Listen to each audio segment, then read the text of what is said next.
Puji Tuhan, silakan duduk Bapak Ibu Saudaraku yang dikasih Tuhan. Shalom. Kurang semangat. Shalom. Iya, puji Tuhan. Kita percaya bahwa kita punya Tuhan yang besar. Yang percaya kita punya Tuhan yang besar boleh lambaikan tangan dan berikan tepuk tangan bagi Tuhan. Kita perlu mulai mengaktifkan iman kita. Lebih aktifkan iman kita. Di saat-saat ketika kita menghadapi situasi yang sulit, yang buruk, bahkan mungkin kita mendengarkan berbagai berita yang itu mungkin belum terjadi, tapi kita punya keyakinan bahwa Tuhan sanggup menolong kita dalam keadaan apapun juga. Amin. Di bulan ini kita masih di dalam topik yang sama, bagaimana kita menjadi gereja yang bermisi, bagaimana kita gereja yang menyampaikan kabar baik, memberitakan kabar baik. Itulah sebabnya saya masih mengambil dalam tema bahwa Yesus datang untuk mencari dan menyelamatkan yang hilang. Tema ini adalah tema yang banyak sekali disampaikan oleh orang yang lain, hamba-hamba Tuhan yang lain, walaupun mungkin isinya ada banyak perbedaan, tetapi tujuannya tetap sama. Di dalam tema ini kita akan belajar tentang bahwa Tuhan pun, Bapa kita yang baik di surga itu, karena begitu mengasihi kita, maka Dia mencari. Dan yang Dia cari, yang Tuhan cari, yang Bapa cari adalah mereka yang sedang terhilang. Mereka yang sedang terhilang. Siapa yang terhilang? Iya, itu banyak sekali yang terhilang. Kita akan melihat sebagai landasan kita merenungkan firman Tuhan di dalam Lukas 19 ayat 1 sampai ayat yang ke-10. Bapak Ibu Saudaraku yang dikasih oleh Tuhan, semakin lama atau semakin sering kita membaca teks ini, maka saya percaya akan semakin banyak pengertian yang baru yang kita bisa dapatkan. Semakin akan memperkaya pemahaman-pemahaman, bahkan tentu akan membuat kita semakin bergairah lagi, turut mengambil bagian apa yang seharusnya bisa kita lakukan ataupun kita kerjakan. Sosok yang paling menonjol tentu yang disebutkan di sini adalah seorang yang bernama Sakeus. Dia adalah dikatakan seorang pemungut cukai. Dia seorang yang kaya. Tetapi dalam kekayaannya yang banyak, pasti karena dia disebut sebagai seorang yang kaya, maka dia berusaha untuk tetap mencoba mencari sesuatu yang selama itu dia belum dapatkan, dia belum temukan. Dan dia sudah pernah mendengar tentang nama yang begitu santer, yang begitu terkenal, yaitu nama siapa? Nama Yesus. Itulah sebabnya ketika dia mendengar bahwa Yesus itu akan datang ke Yeriko, maka dia berusaha sedapat mungkin untuk berjumpa dengan Yesus. Apa? Yesus bilang apa? Sakeus, segeralah turun, sebab hari ini aku harus menumpang di rumahmu. Apa jawab kita? Ketika Tuhan bilang, hari ini saya mau menumpang di rumahmu, ada perasaan senang, Tuhan mau menumpang. Tapi ada dua perasaan, ada senang, ada yang takut. Senang karena ditemui oleh Tuhan, puji Tuhan. Siapa di sini yang mau menerima Tuhan dalam hidupmu? Yang terus mau menerima Tuhan dan menjadikan Tuhan dan juru selamat dalam hidupmu, boleh angkat tangan. Dua hal ini yang harus terjadi. Tapi hal yang kedua sebetulnya bukan ada rasa takut berlebihan, tetapi sebenarnya ini menjadi peringatan buat kita. Kalau kita benar-benar menghadirkan Tuhan, maka Tuhan akan melakukan hal yang luar biasa. Dan luar biasa di cerita ini, Sakeus segera turun menerima Yesus. Dan hal yang menarik,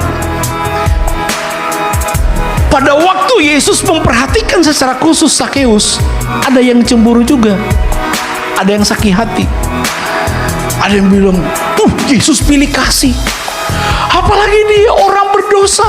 Sakeus pemungut cukai. Sakeus menyadari keadaannya sebenarnya, bahwa dia orang berdosa.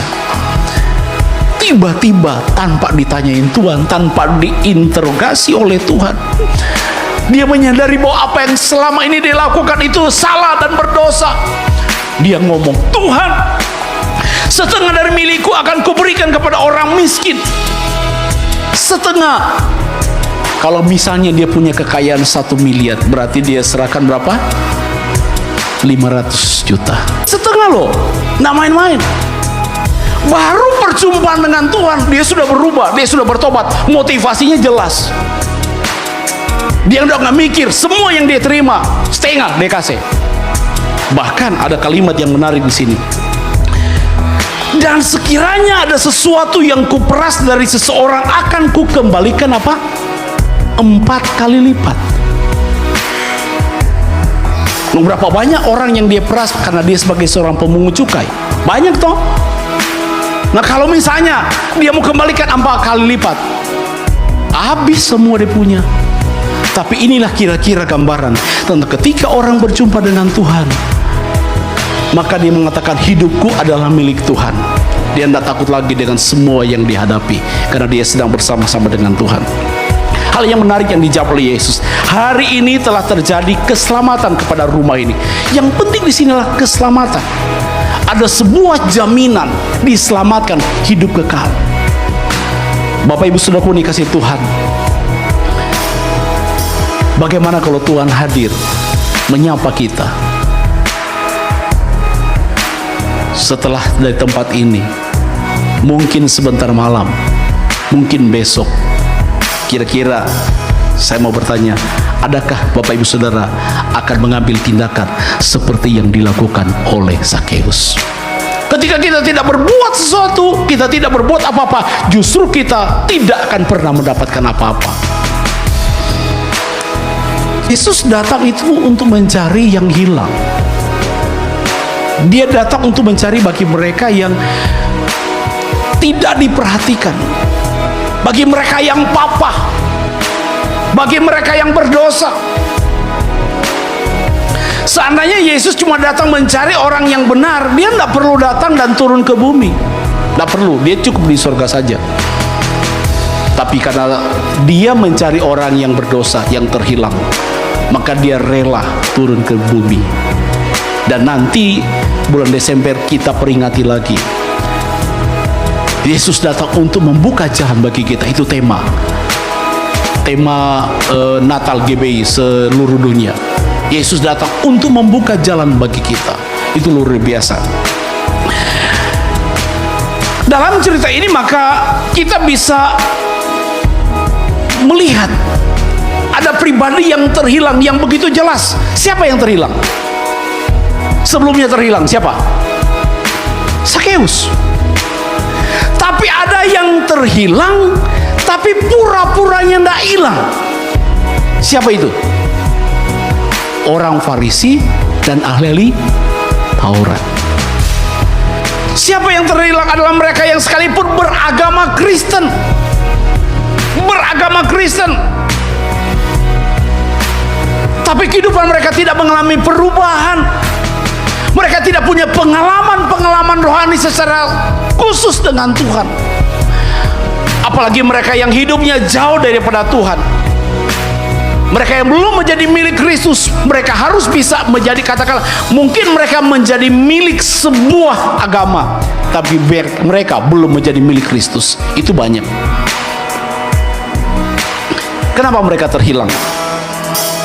Karena dosa. Karena mereka menolak Kristus. Karena mereka menolak kebenaran. Karena mereka menolak firman Tuhan. Itulah sebabnya ketika misalnya waktu kita menghadapi pergumulan, masalah, tantangan, ataupun ada orang datang dan menyampaikan kebenaran firman Tuhan bagi kita, maka kita belajar untuk membuka hati kita untuk kebenaran firman Tuhan. Jadi kita terhilang oleh karena dosa. Ada banyak orang terhilang oleh karena dosa. Yang kedua, kenapa banyak orang yang terhilang? Karena tidak hidup sesuai dengan kehendak Allah. Ditegur, nggak mau dengar. Dinasehati, nggak mau taat. Nah, jika tidak berubah ataupun bertobat, pada akhirnya akan apa? Terhilang. Saya pernah menyebutkan di tempat ini bahwa waktu yang lama, masih ingat bahwa bahkan banyak orang itu di dalam gereja pun itu bisa terhilang. bisa? Bisa. Artinya apa? Walaupun dia berada di sebuah gereja lokal, tapi dia sebenarnya sedang terhilang. Ada di sebuah komunitas yang namanya gereja, organisasi gereja, tapi bisa jadi dia terhilang. Yang berikut, orang yang terhilang itu adalah orang yang jauh dari persekutuan dengan Allah. Ciri-ciri orang yang mulai terhilang, yang hilang itu adalah orang yang mulai menjauhi persekutuan dengan Allah. Tidak secara aktif, tidak secara rutin mengikuti ibadah. Lebih mengutamakan kesenangan, kenyamanan. Ada banyak orang dapat lihat senang, happy, bahagia. Tapi sebetulnya di dalam mati. Coba lihat kiri kanan. Benar-benar happy enggak? Kalau kita mau ambil ilustrasi di Alkitab, persiapkan minyak supaya tetap menyala. Sebenarnya ketika kita melaksanakan ibadah secara rutin, perhatikan dengan baik-baik, maka kita sebetulnya sedang berjaga-jaga untuk diri kita sendiri, supaya kita tidak jatuh ke dalam berbagai-bagai pencobaan. Kalau kita membangun persekutuan, punya rutinitas ibadah, kita berjaga-jaga. Pada saat Tuhan datang dan kita tidak siap dan kita tidak mempersiapkan diri, tidak berjaga-jaga, kita tidak punya kesempatan lagi untuk mengatakan, Tuhan saya balik.